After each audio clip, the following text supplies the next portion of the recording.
Magandang araw, may gagawin tayo. Ito, TCL 40 inches. Ang problema nito, saksak ko lang siya. Problema niyan ay lumalabas naman yung TCL nya. Yan o. Tapos magsa-shutdown niya. Ayaw na siya bumukas ulit. Yan, wala na. So pag ginanito mo siya, wala kang maaninag or hindi siya nagre-response ng liwanag. Ibig sabihin pwedeng nawala yung backlight niya. Lalabas lang yung backlight tapos magsa-shutdown din yung backlight. So sa ganitong problema, pwedeng supply ang problema nito. Pwede ding may pundi ng ilaw. Buksan natin. Ito yung kanyang mainboard. Tapos dito naman yung panel niya. Ito naman yung supply ng ilaw niya. So gagawin natin dito dahil TCL ito, nagsa-shutdown yung supply or yung backlight niya. So actual tayo, bubuksan natin yung pinaka backlight nito. Titingnan natin kung may ilaw na pundi. Kasi kadalasan sa TCL, pag nagsa-shutdown yung backlight, may pundi yan.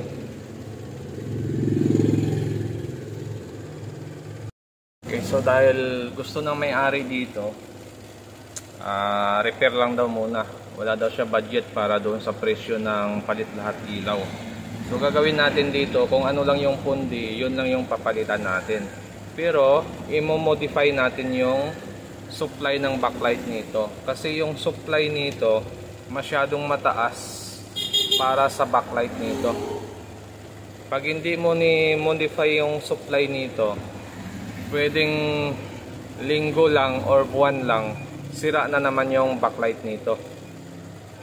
So kung ayaw ng may-ari ipapalit lahat, pwede naman repair. Kaya lang maglalagay tayo ng panibagong supply sa backlight niya para makontrol natin yung supply ng ilaw at hindi ito kaagad-agad mapundi. Okay, so gagawin natin dito, kukunin lang natin itong white saka yung red. Yan yung positive natin. Tapos itong yellow saka yung black, yan yung negative natin. Okay. So ito na, kinabitan natin siya ng backlight driver. So check natin yung output nito. Dapat nasa 72 lang ang output nito, ano? O kulang-kulang 72. So check natin. Okay. So mayroon siya dito 49. Sukat tayo ng 49. Yan o, 49. Ibig sabihin siguro may pundi din yung ilaw nito.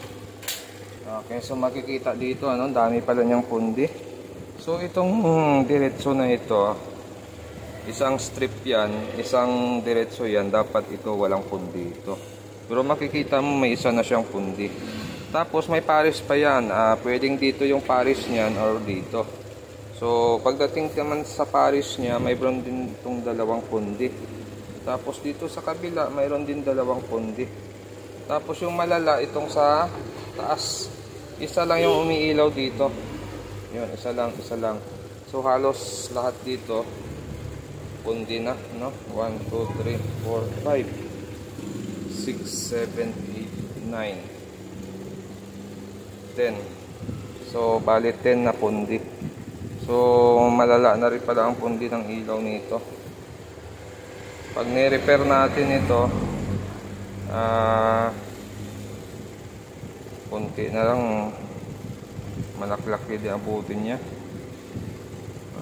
Okay, kausapin muna natin yung may-ari kasi medyo malala yung pundi ng ilaw niya. Buti kung isa o dalawa lang ang pundi. Ito kasi marami siyang pundi, kaya pag ganito hindi na talaga siya advisable sa repair. Mas maigi talaga dito, palit na lahat. Okay, buksan natin. So hindi ko na picturean yung ilaw natin. Bali ginawa dito, pinapalitan lahat ng ilaw niya. Nakalimutan ko lang i-video, ano. So ito yung mga ilaw nun. Yung isa nasa taas, ay yung dalawa. So pinalitan na lahat. Tapos hindi na rin natin tinanggal yung driver natin, yun na yung gagamitin natin. Tapos naglagay tayo ng relay. Yan.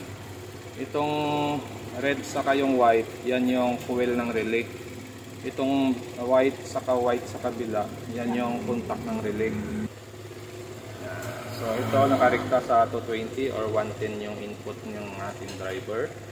So yung out niya nakarekta na sa ating backlight. Tapos yung white saka yung red natin nakarekta yan dito sa switching ng ating panel. So pag nagka-supply yung ating panel, automatic magkaka-supply din yung ating backlight. Sasabay siya doon sa display ng ating panel. So yan na yung setup natin. Okay, testing natin. So ito ay automatic on. Pag saksak natin yan, antay na lang tayo. Busa siyang magbubukas. Okay. Lumabas na si TCL, hindi na siya namamatay. So sasarado lang natin to, tapos magpa-final test tayo.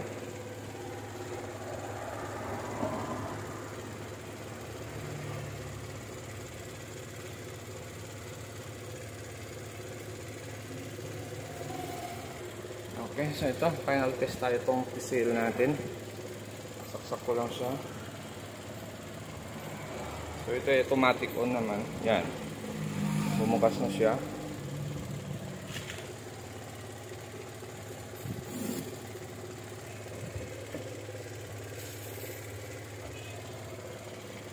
Okay, so naka-channel tayo. Ano? Okay, so yan na. Okay na siya.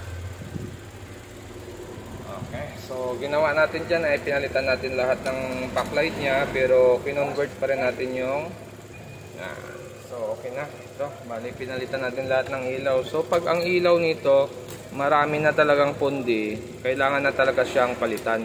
Pero pag ito mga isa o dalawa lang ang pundi, baka pwede ba mga repair, pagtiyagaan pa ng may-ari. So sa ganito kasi nakadepende sa may-ari kung ipapapalitan lahat or ipapa-repair lang niya.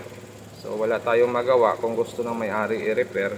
Total yung unit ay 40 lang naman, ano. Pero pag ang unit natin nasa 50 pataas, backlight issue, huwag na nang i-repair, palit na lahat. Kasi medyo mahirap na yun palitan kaysa baklas kapit. Ito kasi maliit lang ito, kaya pwede siyang palitan or repair. Okay.